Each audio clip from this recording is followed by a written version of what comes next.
Winchester Mystery House, Barrels of Fun's third title.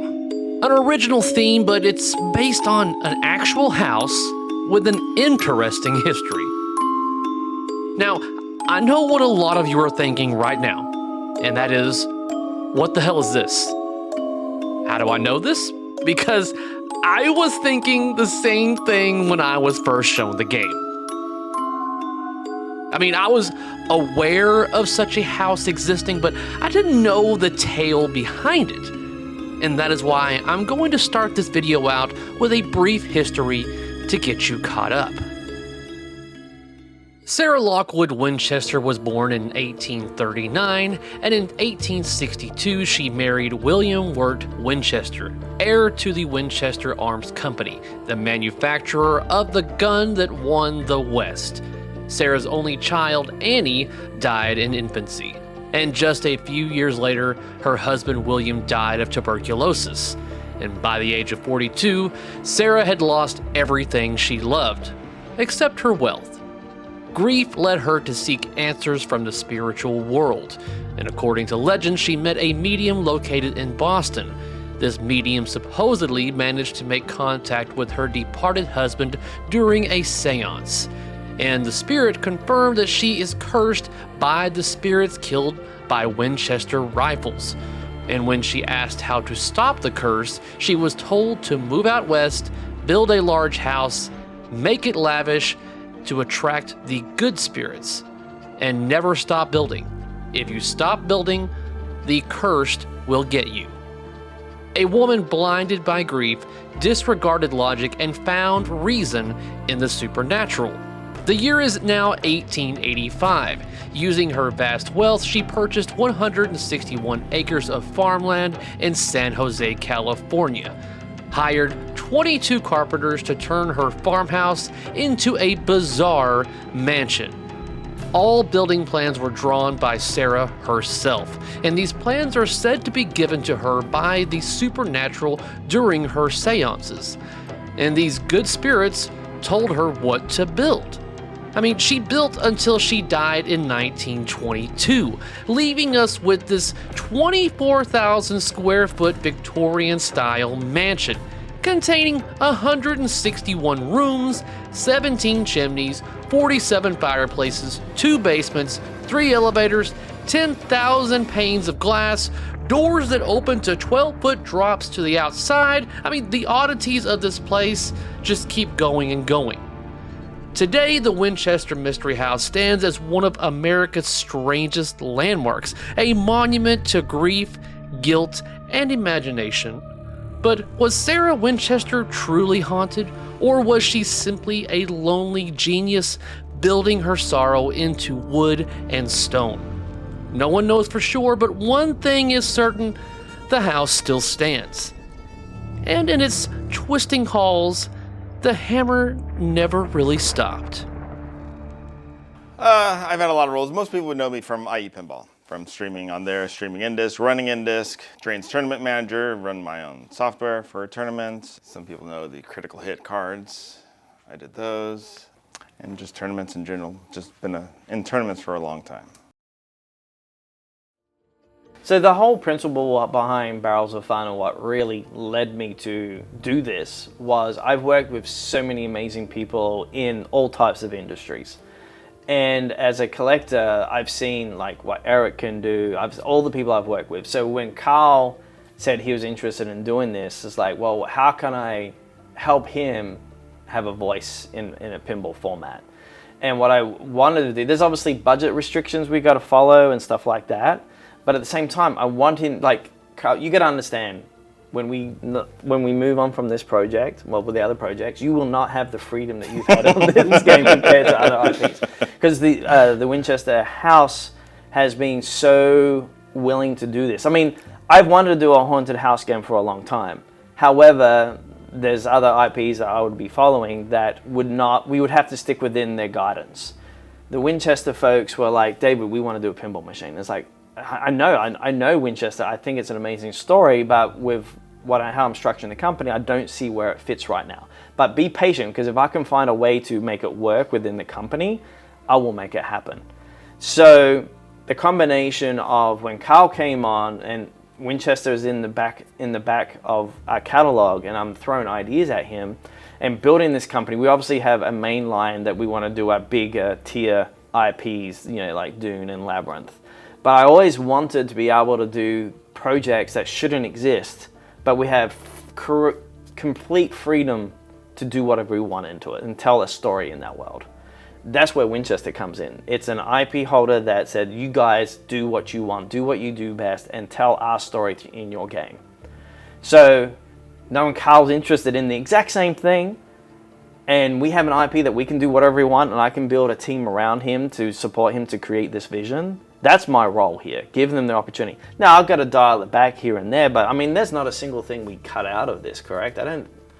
No, things just evolved over time, but nothing was really cut. Yeah, so like, yeah, everything that's in there that we wanted is there because it's there to tell the story. So again, my job is to empower him and give him the tools to do his job. Now, you know, I'll even talk negatively about it, is I've learned from Labyrinth, I didn't have unlimited time to do it, but we didn't have the pressure of we have to get it out by a certain date.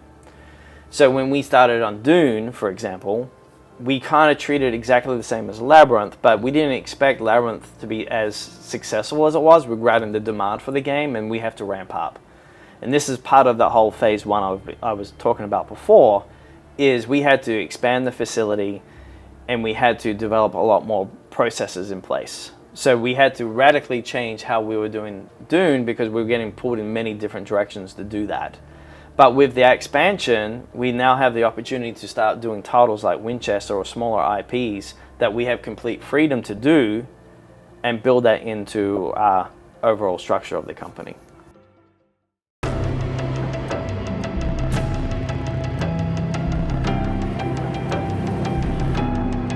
I'm gonna find you.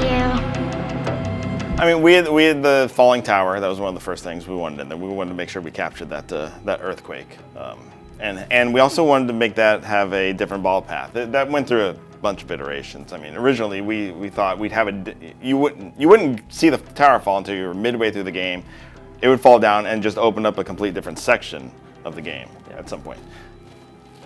We've modified it, of course, and so make it more friendly, make it so you can see the tower fall a bit more. Then the staircase to nowhere was another big one we wanted in there. Make sure that we, had some sort of dead end ramp, and from that is where the turntable kind of evolved, because we wanted a way to, you're not always shooting up there, but I wanted a way to, after you've been caught in the ramp, to put you down to the basement. So I wanted that thing to rotate and drop the ball down below the playfield. What I'm honestly really looking forward to is the little side stuff that messes with people. So we want to put mischief ghosts in there that are just going to say random things to you, or just do little things, or make sound effects that distract you from your main goal. To me, a haunted house experience, it should be fun, it should be quirky, but there should be some very intense moments like Well, like at some point we'll get basement, the ghosts in here. They're not in here for launch, but they'll be roaming around the house, and you will encounter them as you're walking between room to room. And you gotta get rid of them. Right, right, exactly. All right, guys. So Karl DeAngelo, the designer for this game, has arrived to see the production model for Winchester Mystery House. This is be the first time he's going to see a production model, so I'm going to try to get his reaction for this. Yeah, we're right here, man. All right. I wanted to get your initial reaction from seeing the production model of it. Oh yeah, I haven't seen it yet. You're right.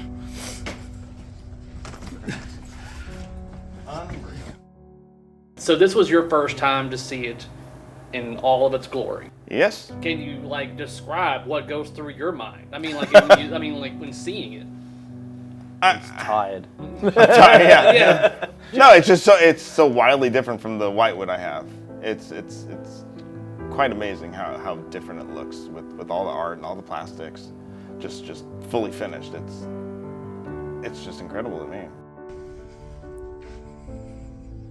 It's the first time you actually feel in the powder keg. Yeah. I haven't seen it, like pictures.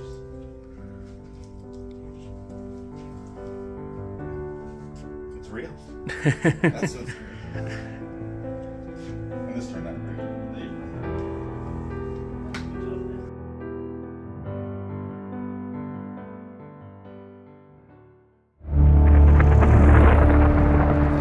I mean, I didn't want it to be the most challenging game ever. You know, you don't want people to be frustrated when they're playing. But at the same time, you don't want it to be ultra easy either, you know, because then people get bored. So what's going to be in the game, the depth of code is massive when it's finished. And geometry-wise, the left out lane's going to eat some people alive. I'll admit that but Hey, at least they're adjustable because I'm the master. True. Not adjustable All lanes were adjustable, yeah, and so that we could make it easier, in theory.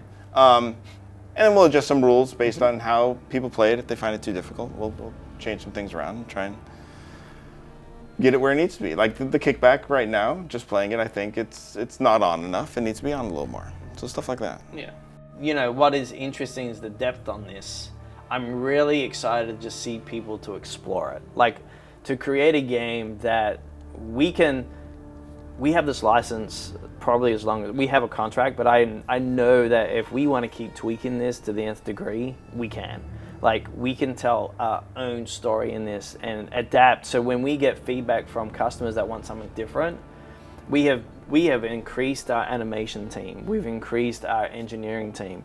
Granted, we can't do any engineering changes now, but if there's something we can add into it that the fans and the owners think that's a good idea for a mode, this is probably the only game we got in our catalog that will allow us to actively create completely new modes off the cuff. And I'm excited just to see what the input will be from the people that get the game and what they want to see. And the whole point of where Winchester fits into our whole overall of the company is we have our dunes and our labyrinths, dunes going down the main line. The whole point of expanding this facility and vertically integrating stuff is allow us to do these type of projects that can fulfill a need that people always ask for an original IP. This is as close as you're going to get to an original IP.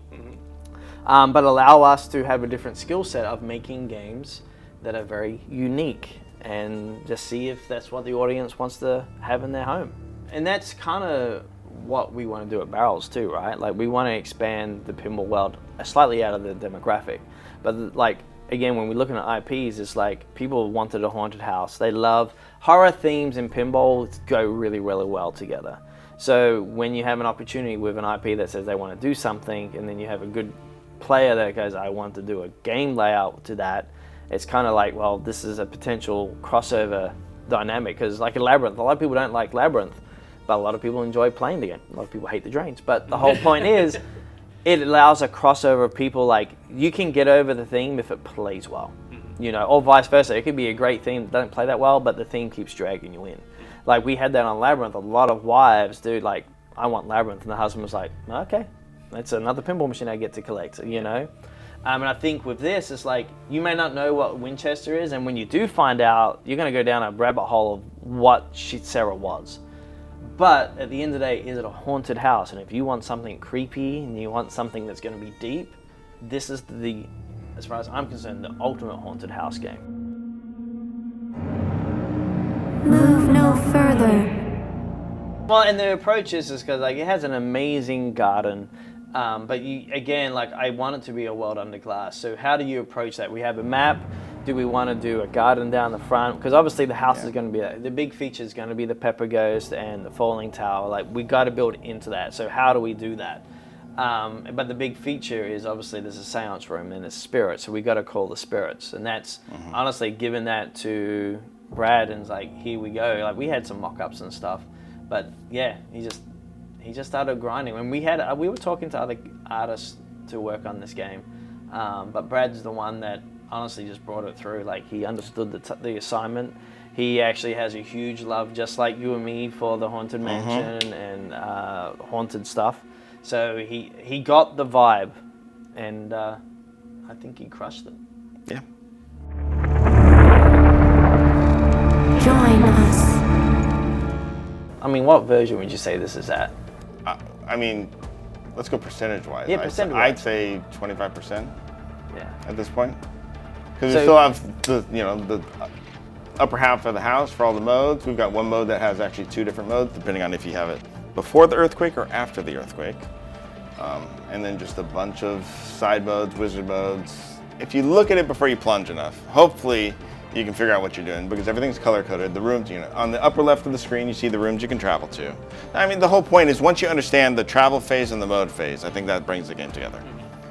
So, rooms are color coded to the shots. I wanted you to be able to explore the house how you wanted to. So once all the modes are in, you could start, in the foyer and go all the way up to the Witch's Cap, as your first mode.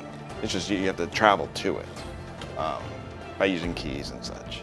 So yeah, color-coded rooms. The shots match the color coding. So once you shoot that shot, that just moves you towards that room. But what I was going to say is, before you plunge the ball, we're going to have a call that says hold down the action button if you want a brief overview. Hold it down, and it'll just walk you through exactly that. Shoot these shots to start a mode. Shoot instrument target, then the captive ball to light seance, multi-ball, shoot your box, and so on. Yeah, just the very basics, just like 30, 45 seconds, so that someone can walk into the game and try and understand it in a different way that hasn't really been done. I hope people see just the passion that we're putting into this stuff. And when you look at the value for money, you ain't gonna get better than what we're doing. This is an experiment, part of helping us expand our facility. But this is allowing us to do the little things as a collector that we want to see in the market. And just see how it goes. It's the experiment. It's allowing us to expand, but letting us experiment to see where the market really is. So if you want an original thing, this is as good as it's gonna get, I think. We will be at Chicago Expo next week. So, Cary, I don't know how fast you can edit, but hopefully this comes out beforehand. But yeah, this will be at Chicago. We'll have 4 games at Chicago. And yeah, games will be going out in October.